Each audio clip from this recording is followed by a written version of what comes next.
우리는 신약의 잠언이라고 불리는 야고보서를 통하여서 계속해서 우리가 꼭 알아야 될 지혜를 배우기를 원합니다. 오늘 제목을 제가 노골적으로 우리가 꼭 알아야 될 지혜가 무엇인지 그렇게 한번 제목을 붙여 보았습니다. 특별히 여러분, 이 야고보서 말씀은 우리가 인생의 위기를 만났을 때 어떻게 대처해야 할지 실제적인 교훈을 주는 책입니다. 여러분, 시련이나 시험이 올 때 우리 믿는 자들이 먼저 해야 될 일이 무엇이겠습니까? 여러분, 한번 생각해 보십시오. 시험을 치는 학생이 시험지를 받았습니다. 시험지를 앞에 두고 이제 기도를 해야 되는데, 하나님, 시험을 안 치르게 하옵소서. 그렇게 기도한다면 어울리지 않는 기도잖아요. 어떻게 기도해야 돼요? 시험지 받으면 시험을 잘 치를 수 있도록 해 주십시오 라고 기도하는 것이 맞는 기도일 것입니다. 그런데 여러분, 시험을 잘 치르기 위해서 꼭 필요한 것이 있다면 무엇일까요? 지혜가 있어야 되는 거예요. 지혜가 있어야 합니다. 그래서 야고보 사도는요, 지혜에 관한 이런 교훈을 줍니다. 5절인데요, 너희 중에 누구든지 지혜가 부족하거든 모든 사람에게 후히 주시고 꾸짖지 아니하시는 하나님께 구하라. 그리하면 주신다. 그리하면 주신다. 이렇게 지혜를 구할 것을 알려줍니다. 여러분, 고난 속에서 승리한 우리 믿음의 선조들은요, 한결같이 지혜를 구했어요. 그리고 하나님은요, 그 지혜를 구한 우리 믿음의 사람들, 선조들 다 기뻐하셨어요. 여러분, 지혜를 구한 대표적인 성경 인물은 누구죠? 지혜하면 떠오르는 그 한 사람? 솔로몬. 역시 수준이 있으십니다. 네, 솔로몬이죠. 그런데 여러분, 이 솔로몬이 하나님께 지혜를 간구했을 때 하나님 어떤 반응을 하셨어요? 하나님 어떤 반응을 하셨어요? 하나님이 기뻐하셨어요. 열왕기상 3장 10절에 보니까 이렇게 말씀하고 있어요. 솔로몬이 이것, 그러니까 재판의 지혜를 구하매 그 말씀이 주의 마음에 든지라. 주님 마음에 드는 거예요. 참 솔로몬 기도하는 거 좀 보래. 부자 되는 것도 구하지 않고 권력이나 힘도 구하지 않고 지혜를 구하네. 주님 마음에 쏙 들었어요. 그래서 하나님께서 이렇게 말씀하십니다. 3장 12절에 내가 네 말대로 하여 내게 지혜롭고 총명한 마음을 주노니 내 앞에도 너와 같은 자가 없었거니와 내 뒤에도 너와 같은 자가 일어남이 없으리라. 그러니까 하나님은요, 다른 그 무엇보다도 이 지혜를 간구한 솔로몬의 기도를 기뻐하셨다는 거예요. 그럼 솔로몬이 왜 이처럼 하나님께 지혜를 간구했을까? 왜 이런 지혜를 간구하는 자가 되었을까? 그것은 그의 아버지 다윗의 본을 따랐기 때문입니다. 성경은 이렇게 말하죠. 다윗에 대해서 다윗이 그의 모든 일을 지혜롭게 행하니라. 여호와께서 그와 함께 계시니라.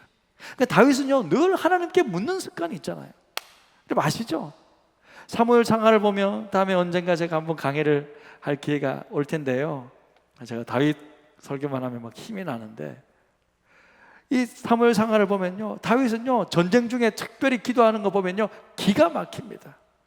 하나님, 전쟁하러 갔어요? 싸우면 되잖아. 싸우기 전에 하나님, 올라갈까요 말까요? 이러는 거예요. 지금 갈까요? 조금 있다가 갈까요? 앞으로 공격할까요? 뒤로 공격할까요? 아니, 숨어 있다가 깜짝 놀라게 할까요? 이런 것들을 다 물러요. 하나님께 온갖 방법들, 사소한 것들 하나까지 묻고 지혜를 간구합니다. 그런데 여러분, 더 놀라운 것은 무엇인지 아십니까? 그것은요, 거의 집착 수준으로 간구하는 다윗에게 하나님은요 한 번도 귀찮아하지 않는다는 거예요. 다윗, 너는 어떻게 이런 것까지 묻니? 싸우러 갔으면 그냥 싸우면 되지. 이런 것까지 묻니? 너무한 거 아니니? 이런 사소한 일은 내가 알아서 처리해야지. 내가 너무 귀찮아. 이렇게 말씀하신 적이 있다 없다? 단 한 번도 없으시다는 거예요. 하나님은 지혜를 구하는 자에게 꾸짖지 않는다 이거예요. 기뻐하신다라는 거예요. 올라갈까요 말까요? 올라가라. 기다릴까요 공격할까요? 기다리거라. 하나님은요 모든 그 다윗의 간구에 자세히 말씀해 주시는 거예요. 사랑하는 여러분, 전능하신 하나님, 만왕의 왕이신 우리 하나님은요 아무리 바쁘셔도 지혜를 간구하는 우리의 기도를 무심코 넘어가신 적이 단 한 번도 없으십니다. 할렐루야. 여러분 사람에게 집착하면요 어떠세요? 사람에게 집착하면요 상대방이 우리를 귀찮아할 수도 있습니다. 계속 집착하면 나중에는 싫어할 수도 있습니다. 하지만 하나님께 집착하는 것은 괜찮습니다. 하나님은 우리를 귀찮아하지 않으십니다. 뭔가 묻고 계속 물어도 꾸짖지 않는 분이세요. 우리의 작은 간구에도 그냥 넘어가시지 않는 분이세요.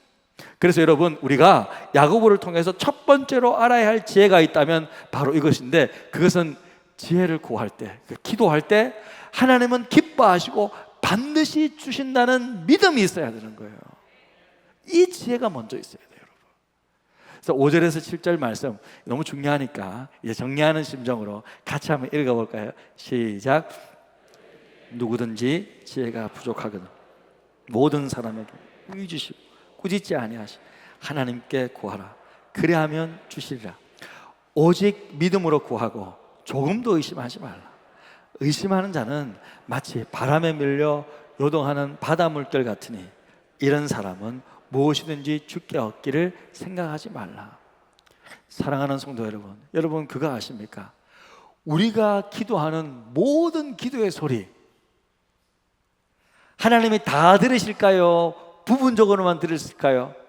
한 몇 퍼센트 들으실까요? 여러분, 우리가 하나님께 기도하는 하나님 아버지라고 부르고 하나님 아버지 분명한 대상을 향해 부르고 기도하는 모든 기도의 소리는 다 100% 다 들으십니다. 하나님께서 다 접수하신다는 말이에요. 여러분 한번 생각해 보십시오. 여러분들이 자녀들을 키울 때 여러분의 자녀들이 엄마 아빠에게 엄마 뭐 이렇게 말하고 아빠 뭐 하면서 말하고 이런 엄마 아빠에게 이야기하는 아이들의 소리 다 들어요, 안 들어요? 우선 다 듣잖아요. 그것을 그 부탁을 다 응답해 준다, 그거는 아니죠. 그 아이의 수준에 맞게끔 우리가 해주지만 그 소리는 다 듣는다 이거예요. 여러분, 하나님도 마찬가지예요. 하나님 아버지라고 부르는 우리의 작은 신음도요 다 듣고 계시는 거예요. 물론 기도의 응답은요 하나님의 때에 주시는 거죠. 응답의 때는 우리가 정하는 것이 아닙니다. 우리의 원함은 하나님 앞에 부탁할 수 있지만 기도의 응답은 전적으로 하나님의 소관이죠. 여러분 아시다시피 제가 이제 미국에서 한 15년 정도 살다가 이렇게 한국에 다시 오다 보니까 그 작년 10월부터 이제 우리은행에 가서 이제 어카운트를 하나 계좌를 하나 개설하고 이렇게 거래를 하는데 그동안 너무 15년 정도 한국에서의 그 신용 거래가 없다 보니까 할 수 없는 것들이 너무 많은 거예요. 신용카드를 하나 만들었는데 한도를 너무 작게 주는 거예요. 너무 작게 주는 거예요. 뭐 이거 하나 비행기도 하나 못 사 보니까. 그래서 그래서 이제 뭐 이것도 안 된다고 그러고 뭐 저것도 안 된다고 그러고 뭐 대출도 안 되고 뭐 아무것도 안 된대. 그래서 제가 물었어요. 그럼 언제 되냐고 물으니까 한 1년 정도만 기다리라는 거예요. 한국에서의 삶이 이제 어느 정도 1년 정도 월급도 받는 것도 보고 뭐 이렇게 되면 이제 했다는 거예요. 그러면서 하는 말이 자기가 다 접수했으니까 기다리라는 거예요. 시간이 지나면 접수한 내용에 응답해 주겠습니다. 와, 여러분 이처럼 우리가 기도하면요 하나님은요 일단 모든 내용을 다 접수하세요. 그런데 그 기도에 응답하실 때는요 하나님이 상황 판단을 하신다는 거예요. 우리를 너무 잘 아시고 모든 상황을 정확히 판단하신 하나님께서 보실 때 어떤 것은요 즉시로 딱 응답해 주실 것도 있고 또 어떤 것은요 우리를 위해 천천히 응답해 주시는 것이 있다는 거예요. 갑자기 재물이 많아지면요 엉뚱한 곳에 쓸 수도 있기 때문에 그 사람이 성숙해지기를 좀 기다릴 때도 있으세요. 또 어떤 것들에 대해서는요 인내를 가르쳐 주시기도 하십니다. 하지만 중요한 것은 때가 되면 반드시 응답해 주신다, 이 믿음이 있어야 합니다. 이것을 의심하면 안 됩니다. 하나님의 자녀는 아버지께 기도한 것에 대해서 의심해 마음이 있으면 안 돼요. 어떤 사람은요, 내가 기도해 봤는데 내 기도는 한 번도 이루어진 적이 없었어 하면서 아예 기도를 안 하시는 분들이 있어요. 또 어떤 분들은요, 기도는 하지만 아유, 내 기도 이거 뭐 과연 들으시겠냐? 에? 아유, 목사님 정도 돼야 뭐 기도하면 듣겠지. 뭐 내가 뭐 지금 여기서 방구석에서 기도하는 이거 뭐 하나님 다 들으시겠나? 이렇게 의심하면서 기도하는 분들도 있어요. 그런데 여러분, 중요한 건요, 그렇게 기도하시면, 의심하면서 기도하면요, 하나님께 접수가 안 돼. 접수를 안 받아주셔. 사랑하는 성도 여러분, 반드시 기억하십시오. 의심하는 기도는 이미 기도가 아닙니다. 그건 기도가 아니에요. 하나님은요, 의심의 기도를 접수하시지 않습니다. 우리가 이것은 마치 우리가 전화를 할 때 상대방에게 전화해야 되는데, 장로님께 전화해야 되는데 전화번호 하나만 틀려도 전화 통화할 수 있어요, 없어요? 못하죠. 원하는 그 사람과 전화 못하잖아요. 그거하고 똑같은 거예요. 하나님께 코드가 안 맞아서 대화가 안 돼요. 기도 내용이, 기도의 소리가 접수가 안 되는 거예요. 그래서 7절에 이렇게 말씀합니다. 야고보 사도가, 이런 사람은 무엇이든지 주께 얻기를 생각하지 말라. 안 된다. 얻기를 생각하지 마. 의심했니? 그럼 안 된다. 8절에 보니까 두 마음을 품어 모든 일에 정함이 없는 자로다. 그러니까요, 의심하는 사람은 한마디로 정함이 없는 우유부단한 사람이 되고 만다는 거예요. 여러분, 지혜로운 사람은요, 절대 우유부단하지 않습니다. 여러분, 우유부단함을 경계해야 되는데, 여러분, 생각이 깊은 것과 생각이 복잡한 것은 다릅니다. 생각이 깊은 것은요, 정리된 마음이에요. 그곳에는 깊은 통찰이 나오고 현명한 판단이 나오는 거예요. 그러나 생각이 복잡하면요, 불안하고 평안이 없는 거예요. 그 순간을 모면하기 위해서 그냥 머리만 굴리는 거죠. 윌리엄 제임스라는 오래전 하버드 대학 교수님, 철학자가 있었는데, 그분이 이런 말을 했어요. 이 세상에서 가장 비참한 사람은 누구냐? 그런 사람은 습관적으로 우유부단한 성격의 소유자이다. 그렇게 말했어요. 우유부단한 사람은요, 식당에 가서 음식을 하나 시키더라도 결정 잘 못해요. 옆에 있는 사람 좀 초조하게 만듭니다. 배고픈데 얘는 지금 아직도 못 줘. 그 중국집에 가면 어때? 짜장면인지 짬뽕인지 딱 정해야 되잖아. 근데 짜장면 시키려고 딱 갔는데 짬뽕을 보니까 짬뽕 국물이 맛있어 보이는 거야. 짬뽕 시켜야 되나? 그런데 그래도 이 집이 처음이니까 짜장면 한번 먹어봐야지. 그래서 일단 짜장면을 딱 시켰어. 그래서 이제 뭐 직원이 그 받아가지고 이제 주방장한테 짜장면 하나요 하면서 딱 오더 들어갔는데, 갑자기 저기요 잠시만요 하면서 막 다다닥 갈라가는 거야. 뭐 불난 줄 알았어, 그죠? 불난 줄 알았어. 저기요 잠시만요 하면서 하는 말이, 죄송하지만 짬뽕으로 바꿔주시면 안 될까요? 뭐. 이러는 거예요.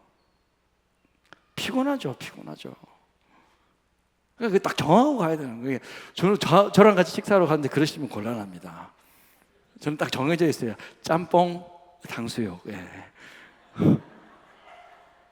뭐 다른 거 뭐 시킬 필요가 없어요. 여러분, 이것은요, 꼭 내가 짜장면을 더 먹고 싶다, 짬뽕을 더 먹고 싶다, 이런 문제가 아니에요. 잘 들어보세요. 우유부단함 때문에 감정이 불안정해서 그래요. 또한 우유부단한 사람은요, 관계가 불안정해요. 인간관계가 깊지 못합니다. 한 사람과 깊이 사귀지 못하고 직장에서 오래 있지도 못합니다. 잘 바꿉니다. 가정생활에 있어서, 친구와의 관계에 있어서 그렇게 좋지가 않은 거예요. 깊지도 못하고. 부부인데 그렇게 깊지가 못한 사이가. 이런 사람의 특징은요, 이 사람, 저 사람 모두를 기쁘게 하려는 경향이 있어요. 그래서 결정을 잘 못 내립니다. 모든 사람을 기쁘게 하려는 것은요, 불행으로 가는 지름길인 것을 모르는 거예요. 정말 좋아하는 사람도, 정말 싫어하는 사람도 없습니다. 한마디로 우유부단한 사람, 미지근한 인생을 살아가는 거죠. 사랑하는 성도 여러분, 인생의 못은 열정에 있습니다. 열정에 있는 거예요. 하나님을 뜨겁게 사랑하고 내가 사랑해야 할 사람을 뜨겁게 사랑하며 살아가는 것이 인생을 아름답게 만들어가는 거예요. 가족을 사랑하고 교회를 사랑하고 하나님을 한번 뜨겁게 사랑하고 주의 종들도 사랑하고 서로서로 성도들 간에도 사랑하고 그러면요 이 인생이 기뻐지는 거예요. 즐거워지는 거예요. 아름다워지는 거예요. 멋이 있습니다. 신앙도 마찬가지입니다. 신앙의 아름다움은요 결단에 있고 헌신에 있습니다. 교회는 나오지만 우유부단한 사람은요 언제든지 교회에서 발을 뺄 준비하고 있는 거예요. 언제든지 발을 빼고 조금만 뭐 여차하면 그냥 발을 빼기 위해서 헌신이 없고 자기 편의에 따라 언제든지 입장을 바꿉니다. 헌신을 해본 경험이 없기 때문에 신앙의 맛을 알지 못하는 거예요. 그러나 여러분 어떻습니까? 무엇이든지 어느 정도 단계에 들어가기 위해서는 헌신이 필요한 거죠. 관심과 헌신은 다릅니다. 관심만 있다고 변화되는 것은 아니죠. 하나님의 말씀에 저 관심 많습니다. 그렇다고 우리 인생 변화되지 않아요. 관심을 넘어서 하나님의 말씀에 헌신해야 합니다. 말씀을 읽고 배우고 실천하는 헌신이 있을 때 말씀이 약속한 축복을 누릴 수 있게 되는 것입니다. 할렐루야. 사랑하는 성도 여러분, 진리의 말씀을 믿고 배우고 헌신하며 예배도 제대로 한번 드리며 헌신하며 들었던 말씀 기억하고 집에 가서 나눠보기도 하고 한 실천하기로 노력하고 그렇게 헌신하며 살아가는 여러분들 되시기를 주님으로 축복합니다. 또한 기도에는 반드시 보상이 있다는 것을 믿고 지혜를 강구하며 나가시기를 바랍니다. 때가 되면 하나님이 응답해 주실 것입니다. 아멘. 두 번째로 우리가 꼭 알아야 될 지혜가 뭔가? 그것은 여러분 이거예요. 인생의 자랑은요 물질적 부에 따라 이루어지는 것은 아니라는 사실이에요. 물질적 부에 우리의 자랑 있지 않습니다.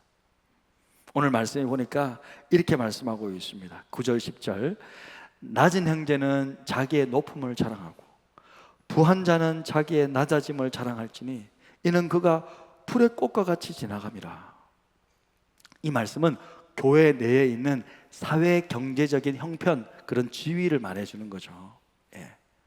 낮은 형제라는 것은 사회 경제적으로 낮은 위치에 있는 사람을 말하는 거죠. 예. 이런 분들은 물론 세상에서 자랑할 것 없잖아요. 뭐 돈이 많은 것도 아니고 뭐 직장에 뭐 자랑할 게 없어요. 맞아요. 그러나 그가 하나님의 은혜로 예수 그리스도를 믿음으로 하나님의 자녀가 되었습니다. 거룩하신 하나님 아버지의 아들이 되었고 딸이 되었다는 거예요. 이 놀라운 자녀의 신분, 이것보다 더 자랑할 것이 무엇이겠어요? 최고로죠. 그래서 자랑할 수 있다는 거죠. 낮은 형제는 자기의 높음을 자랑하라는 거예요. 그럼 부한 자가 자기의 낮아짐을 자랑한다는 무슨 의미일까요? 부자, 원래부터 부자다. 부한 사람은 본래 사회 경제적으로 높은 신분에 있기 때문에 낮아짐을 한 번도 경험해 본 적이 없어. 낮아짐이라는 것을 알지 못하는 사람이에요. 그러나 이제 하나님의 은혜로 예수 그리스도를 믿음으로 하나님의 종이 되어버린 거예요. 서로서로의 종이 된 거예요. 하나님 안에서 겸손해지고 낮아지게 됨으로써 인생의 진정한 모습을 깨달을 수 있는 길이 열리게 된 거예요. 여러분, 우리 정말 우리 교회 어르신들, 우리 장로님들 다 여러분 다 저보다도 다 연세도 많으시고 위치가 높으시고, 그런데 교회 오면 어떻게 해요? 주의 종이라고 안녕하세요 목사님. 왜 이러시는 거예요? 주 안에서 낮아짐이 무엇인지를 아시잖아요. 미국 39대 대통령을 지낸 지미 카터 대통령, 아주 독실한 신자죠. 여러분 아실 거예요. 대통령 재임 기간에도 주일 예배에 한 번도 빠짐없이 참석했고, 주일학교 교사로도 봉사했습니다. 그가 섬기는 교회도 한 100명, 정확하게 한 70명 정도의 성도예요. 그런데 이제 그 교회에서 이제 매주일 대통령 재임 시간에도 예배를 드리니까 막 기자들이 와가지고 그 교회에 와서 맨날 또 뭐 대통령 찍고 막 촬영하고 하니까 막 찾아왔을 때도 기자들을 불러요. 지금 가드들 불러가지고 주일날 우리 교회 와주셔서 감사합니다만 다음 주일에는 자기 교회들 다 가세요. 교회는 자기 교회 가서 섬기는 거예요. 하면 자기 교회로 다 보내요. 평생 한 150명 정도 전도하셨고 1979년 한국 방한 때에도 박정희 대통령에게 전도하려고 그랬었어요. 그 일화가 유명해요. 이 지미 카터 전 대통령이 지금은 90세입니다. 96세죠, 정확하게. 예, 작년이 95세니까. 지금도 집 없는 사람들에게 집을 지어주는 사랑의 집 짓기 운동을 하는 거예요. 가난한 사람들 돕고 있습니다. 세계 최고의 강대국 대통령이라 할지라도 그는 주 안에서 겸손하고 낮은 자의 모습으로 살아가고 지금도 그렇게 살아가고 있다는 거죠. 영상 혹시 바로 틀 수 있습니까? 한번 보여. 작년 영상인데, 예, 봉사하러 갔다가 봉사단체 갔었던 거죠. 예.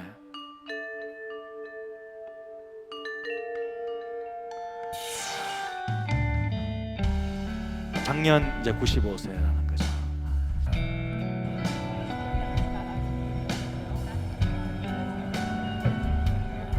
I broke my hip a few months ago, and I've been in rehab since then. Yesterday I fell down in my forehead. And I've been in rehab since then.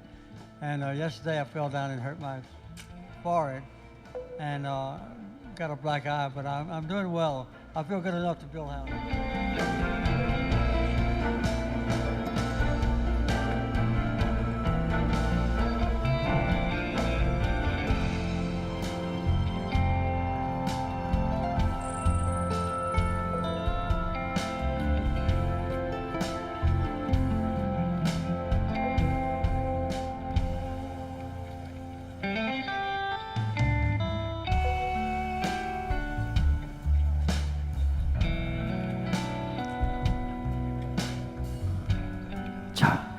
자, 이런 분들을 보면 절로 우리가 고개가 숙여지죠. 90세가 넘으셨는데 90세 넘어서 암 걸리시고 암 투병도 하셨잖아요. 근데 이제 살아나셨거든요. 그러니까 저는 믿는 거예요. 그러니까 우리는 사명이 있으면, 이 땅에서 내가 해야 할 일이 있다면 우리는 죽지 않는다. 할렐루야. 우리의 사명이 끝나면 가는 거죠. 저 앞에 가는 겁니다. 근데 여러분, 여전히 이 땅에 살아가면서 나이가 몇 살이 들었든 간에 여러분 할 일이 있고 주님의 복음을 전하고 이 땅에 선한 일을 감당하고 봉사하며 살아갈 그때 우리는 언제 어디서 어떤 나이가 됐든 당당하게 주 안에서 살아갈 수 있는 것입니다. 할렐루야. 멋있잖아요. 멋있잖아요. 김창옥 교수가 강의하는 중에 이런 말씀을 하시더라고요. 돈이 많은 것과 잘 사는 것은 다르다. 부자는 그냥 돈이 많은 사람이다. 하지만 잘 산다는 것은 관계가 좋다는 뜻이다. 관계가 좋다는 뜻이다. 부자 중에는 잘 살지 못하는 사람들이 많이 있다는 거죠. 가장 가까운 가족들과도 잘 못 지내는, 잘 살지 못하는 사람들이 많다는 거죠. 그런데 그렇다고 꼭 가난하다고 잘 사는 것은 아니죠. 그러니까 중요한 것은 뭐냐면 물질적인 부유함이나 높은 직위를 가졌다고 자랑할 수는 없다라는 거예요. 우리의 칭찬은 부와 명예에 따른 것이 아니라 하나님과 사람을 위해 어떻게 쓰임 받았느냐에 따라 달라질 거라는 거예요. 그러니까 하나님은 우리가 돈을 얼마나 많이 벌었는지 묻지 않으실 거예요. 그죠? 그걸 묻는 것이 아니라 그 돈으로 어떻게 썼냐, 어떻게 하나님을 위해 쓰고, 어떻게 다른 사람을 위해 쓰고, 얼마나 그 돈을 가지고 귀하게 썼느냐에 따라 우리를 칭찬하고 우리에게 물으실 거예요. 하나님은 여러분 우리에게 얼마나 좋은 차를 타고 사느냐고 묻지 않으실 거라고요. 하지만 그 자동차를 가지고 얼마나 많은 사람들을 섬겼는지, 어떻게 섬겼는지, 무슨 선한 일을 했는지 그건 물으실 거죠. 하나님은 우리에게 얼마나 높은 사회적 지위에 있냐고 묻지 않으실 거라고요. 하지만 그 일을 하면서, 그 직책을 맡고 사회에서 일하면서 얼마나 사회를 위해 봉사하고 헌신하고 일했느냐, 그거 물으실 거라고요. 하나님은 저와 여러분에게 교회에서 어떤 직분을 가졌느냐고 묻지 않으실 거예요. 하지만 그 직분을 가지고 어떻게 교회를 섬겼느냐, 그것은 물으실 거예요. 한때 그냥 바짝 섬기고 끝나는 것이 아니라 끝까지 하나님을 위해 섬기다고 왔느냐, 그거 물으실 거잖아요. 여러분, 그거 물으신다는 것은 믿으시죠? 반드시 물으실 겁니다. 그럼 우리는 지금부터 나의 유무를 떠나서 지금부터 하나님께서 물으실 것에 대해서 응답할 준비를 하면서 살아가는 거죠. 사랑하는 성도 여러분, 할 수만 있다면요, 주님을 위해 자기 일에 열정을 가지고 최선을 다하십시오. 우리가 사회 경제적인 지위가 있는 만큼 동시에 하나님도 잘 섬길 수 있다면 그것만큼 축복된 일은 없을 것입니다. 할렐루야, 아멘. 그렇기 때문에 여러분, 그렇기 때문에 마지막으로 우리가 꼭 알아야 될 지혜가 바로 이것인데요, 그것은 내게 가장 좋은 것들은 하나님으로부터, 하늘로부터 내려온다는 사실입니다. 그래서 16절, 17절 이렇게 말씀하고 있죠. 함께 읽겠습니다. 시작. 내 사랑하는 형제들아, 속지 말라. 온갖 좋은 은사와 온전한 선물이 다 위로부터 빛들의 아버지께로부터 내려오나니 그는 변함도 없으시고 회전하는 그림자도 없으시니라. 여러분, 그렇습니다. 가장 좋은 선물은요, 위로부터 내려오는 거잖아요. 믿으십니까? 가장 좋은 것은 위로부터 내려오는 거예요. 그래서 여러분, 이 땅에서 아무리 많은 것들을 가지고 누리고 있다 하더라도 여러분, 만약에 하늘로부터 내려오는 평안이 없다, 하나님께서 나에게 평안을 주시지 않는다, 불안해서 어떻게 살아요? 불안해서 어떻게 살아요? 마음 편히 살 수 없습니다. 하나님께서 우리에게 하늘의 평안, 하늘의 기쁨, 하늘의 주셔야지만 오늘도 우리가 즐겁게 또 담대하게 살아갈 수 있지 않습니까? 하지만요, 우리는 너무 자주 속는 거예요. 이 땅에 그냥 오랫동안 푹 살다 보니까 너무 자주 속고 있는 거예요. 세상에 좋은 것들이 마치 내게 가장 좋은 것들인 양 자주 속습니다. 그렇기 때문에 야고보 사도가 말합니다. 내 사랑하는 형제들아, 속지 말라. 사랑하는 여러분, 속지 마십시오. 속지 마세요. 절대 속지 마세요. 우리 인생의 최고의 것은 이 땅에서부터 올라오는 것이 아니라 하늘 아버지로부터 내려오는 것들입니다. 하늘의 축복, 만남의 축복, 물질의 축복, 건강의 축복, 수많은 영적인 은사와 축복들은 전부 하나님께서 우리에게 위로부터 선물로 내려주시는 것들입니다. 할렐루야. 이것을 잊어서는 안 되는 거예요.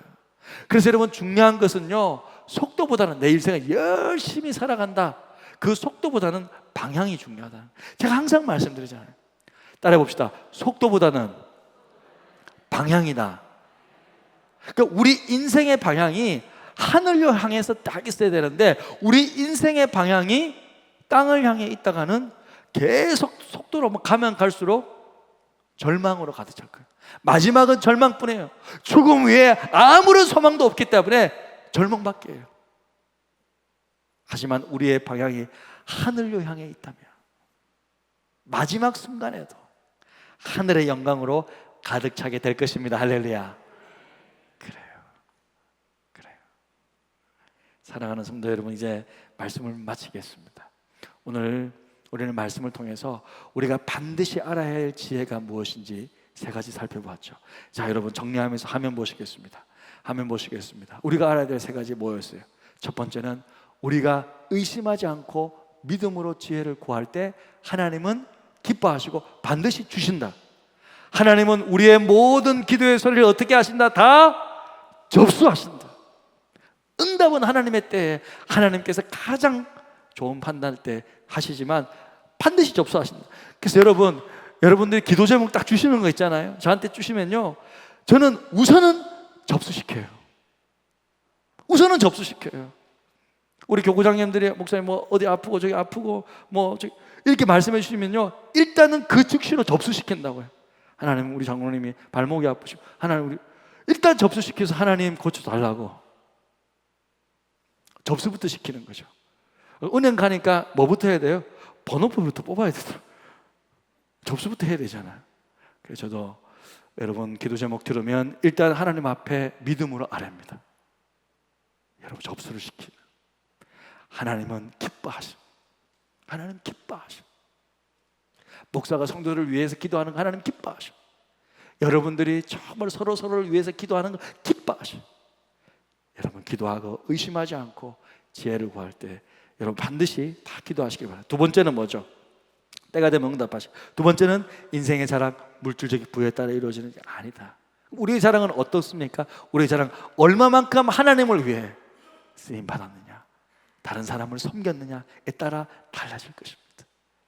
그리고 마지막으로 가장 좋은 것들은 하나님으로부터 내려오는 선물이라는 거예요. 하늘로부터 내려오는 축복이 최고로 좋은 것이기에 우리는 날마다 하늘의 축복을 기대하고 하나님께 간구하는 거예요. 저는 일용할 양식을 주옵소서처럼 하나님께서 우리에게 주실 일용할 축복이 있다 그래요. 있다고 생각해요.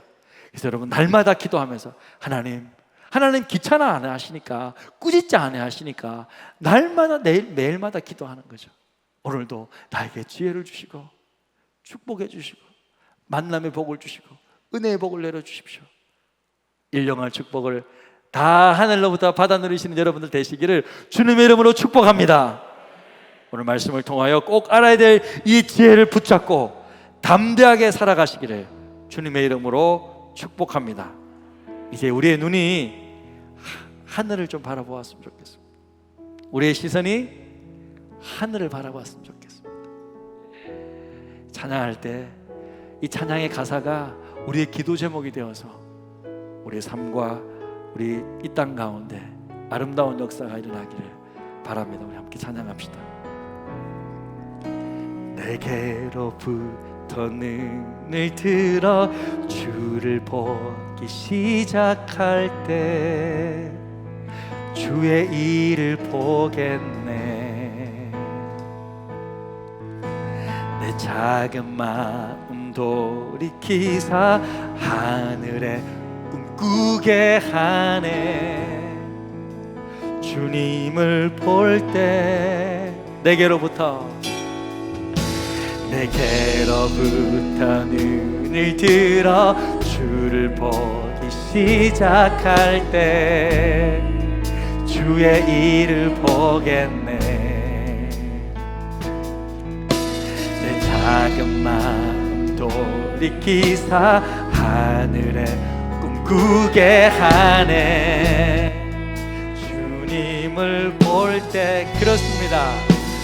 모든 시선을 주님께 드리고 살아계신 하나님을 느낄 때 내 삶은 주의 역사가 되고 하나님이 일하기 시작하네. 그렇습니다. 성령이 나를 변화시켜 모든 두려움 사라질 때 주의 일을 보겠습니다. 성령이 나를 변화시켜 모든 두려움 사라질 때 주의 일을 보겠네. 황폐한 땅 한가운데서 주님만 알게 되리. 주님을 볼 때 모든 시선을 주님께 드리고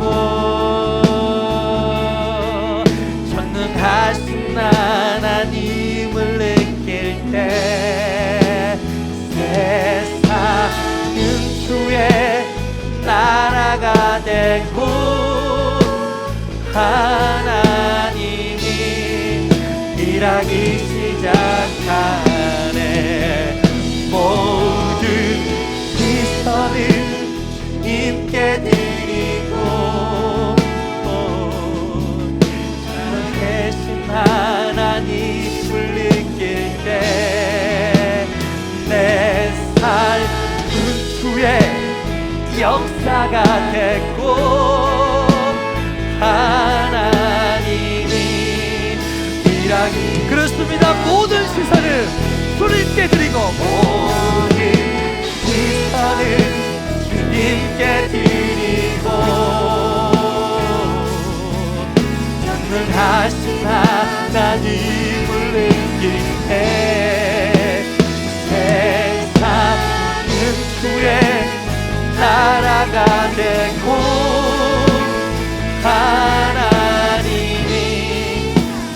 잊지 않아